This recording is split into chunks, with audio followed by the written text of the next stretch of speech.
अगर मोदी ने चुनाव जीते तो इसके पीछे मोदी की मेहनत है। राजनीति के लिए 24 घंटे अपने आप को खपाने की ताकत है। मोदी ने पिछले 10 साल में जबरदस्त काम किया है। मुझे वो बताने की जरूरत नहीं हो कि प्रधानमंत्री अपने हर भाषण में अपने काम गिनाते हैं, पर राहुल और उनके साथी मोदी विरोध में इतने खोए हुए हैं कि वो कुछ भी सुनने समझने को तैयार नहीं है। वो तो एक अंधेरे काले कमरे में एक काली बिल्ली को ढूंढ रहे हैं, जबकि बिल्ली उस कमरे में है ही नहीं। आज राहुल गांधी ने एक और गलती की। आरएसएस प्रमुख मोहन भागवत को देशद्रोही करार दिया। उनके बयान को मिसकोट करके आरएसएस को घेरने की कोशिश की। राहुल गांधी ने कहा कि आरएसएस न संविधान को मानता है, न राष्ट्रीय ध्वज को मानता है, और अब तो मोहन भागवत ने कह दिया कि भारत को आजादी 1947 में नहीं मिली थी, आजादी राम मंदिर के निर्माण के बाद मिली। राहुल ने कहा इस तरह के बयान के लिए मोहन भागवत के खिलाफ देशद्रोह का मुकदमा चलना चाहिए। Yesterday, the chief of the RSS said that India never achieved independence in 1947. He said that true independence in India was achieved when the Ram Mandir was built. He says that the constitution was not the symbol of our freedom. Mohan Bhagwat has the audacity to inform the nation every 2 or 3 days what he thinks about the independence movement, what he thinks about the constitution. In fact, what he has said yesterday is treason, because it is stating that the constitution is invalid. It is stating that everything, the fight against the British was invalid, and he has the audacity to say this publicly.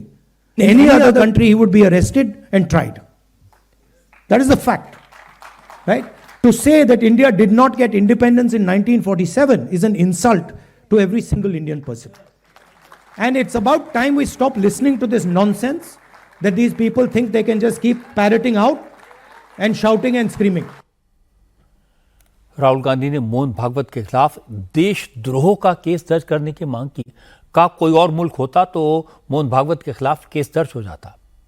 इसके बाद youth Congress के कार्यकर्ता झंडे banner लेकर अमित शाह के घर के बाहर पहुंच गए। हालांकि पुलिस ने प्रदर्शनकारियों को अमित शाह के घर तक पहुंचने नहीं दिया।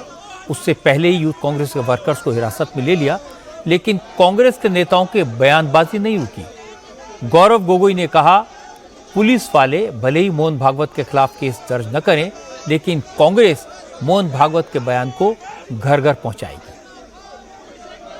आरएसएस के जो मोहन भागवत जी हैं, उन्होंने काफी अपमानजनक शब्द का उन्होंने व्यवहार किया। भारत के स्वतंत्रता संग्राम के साथ भारत के वो हजारों शहीद देश के हर कोने में जिन्होंने भारत के स्वतंत्रता के लिए अपनी जीवन की शहादत दी, उनका अपमान किया। और कहीं न कहीं भगवान राम का भी इस प्रकार से उन्होंने जो टिप्पणी दी, कहीं न कहीं श्री भगवान राम का भी उन्होंने निरादर किया। और इसीलिए इस टिप्पणी की निंदा हम पूरी पार्टी और पूरे देश को करनी चाहिए। राहुल गांधी मोहन भागवत की जिस बयान का जिक्र कर रहे हैं, वो बयान मोहन भागवत ने 2 दिन पहले 13 जनवरी को इंदौर में दिया था। लेकिन उस दिन मोहन भागवत ने यह नहीं कहा था कि देश 15 अगस्त 1947 को आजाद नहीं हुआ। उन्होंने यह भी नहीं कहा कि आजादी तो 22 जनवरी 2024 को अयोध्या में भगवान राम की प्राण प्रतिष्ठा के दिन मिली। असल में मोहन भागवत ने कहा था कि 15 अगस्त 1947 को देश को राजनीतिक स्वतंत्रता मिली थी, और पिछले साल 22 जनवरी को जब रामलला की प्राण प्रतिष्ठा हुई तो भारतवर्ष के वास्तविक मूल्यों की स्थापना हुई। भारत को आध्यात्मिक स्वतंत्रता मिली। मोहन भागवत ने जो कहा वो पूरा बयान मैं आपको सुनवा देता हूं। प्रतिष्ठा द्वादशी, पौष शुक्ल द्वादशी का नया नामकरण हुआ। पहले हम कहते थे वैकुंठ एकादशी, वैकुंठ द्वादशी, अब उसको प्रतिष्ठा द्वादशी कहना है, क्योंकि